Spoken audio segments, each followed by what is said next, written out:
Welcome to Interface 101 for AutoCAD 2011. Let's have a quick look now at how the interface works in AutoCAD. AutoCAD itself has what they call a heads-up design patented technology built into it. The first part of the heads-up design is based down here on the status bar. And if you look, it's this little icon here, Dynamic Input. Now at the moment you'll notice it's highlighted there in blue, meaning it's switched on.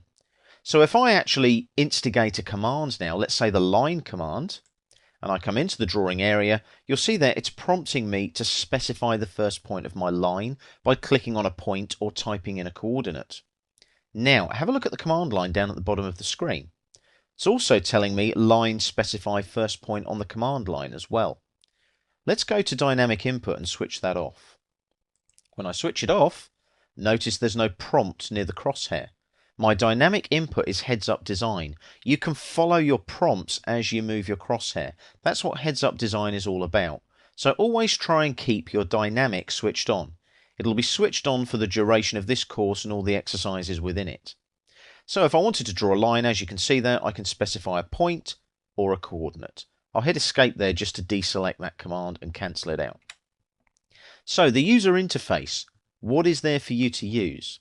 I did mention in previous exercises the application menu. So there's lots of commands that you can use in the application menu, such as save as or print. I'll just move away from there and hit escape to close the application menu.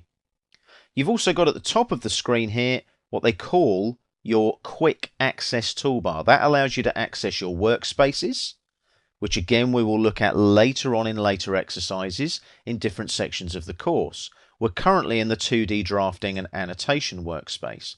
But other parts of the quick access toolbar allow you to create a new drawing, open an existing drawing, save, save as, undo, redo and plot. And you can also click here and customize the quick access toolbar if you wish.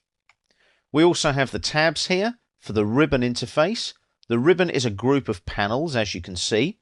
There's the panels there highlighting as I move across them that contain all the icons and the commands for AutoCAD itself. If I click on a tab, it opens up a different part of the ribbon with different icons and different commands. Let's go back to the Home tab there. Across here we have the Help screen, so we've got Search, we've also got Subscription Center, Communication Center. Things like Communication Center let you know when there's updates and service packs available for AutoCAD. You've also got Favorites and your Help screens as well. This is the drawing area, the big bit with the drawing in it, fairly self-explanatory.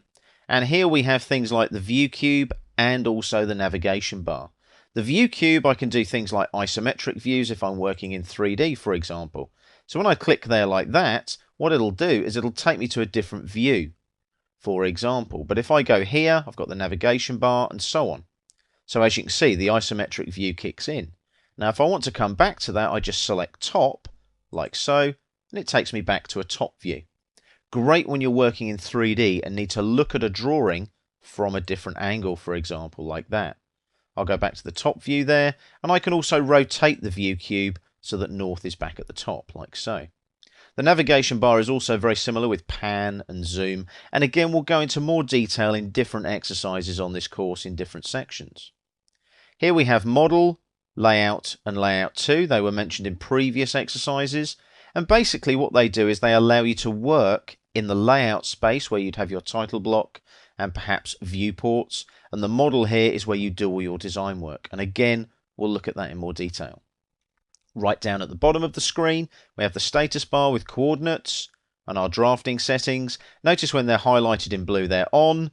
When they're not highlighted in blue, like the dynamic input I've just turned off, it's switched off.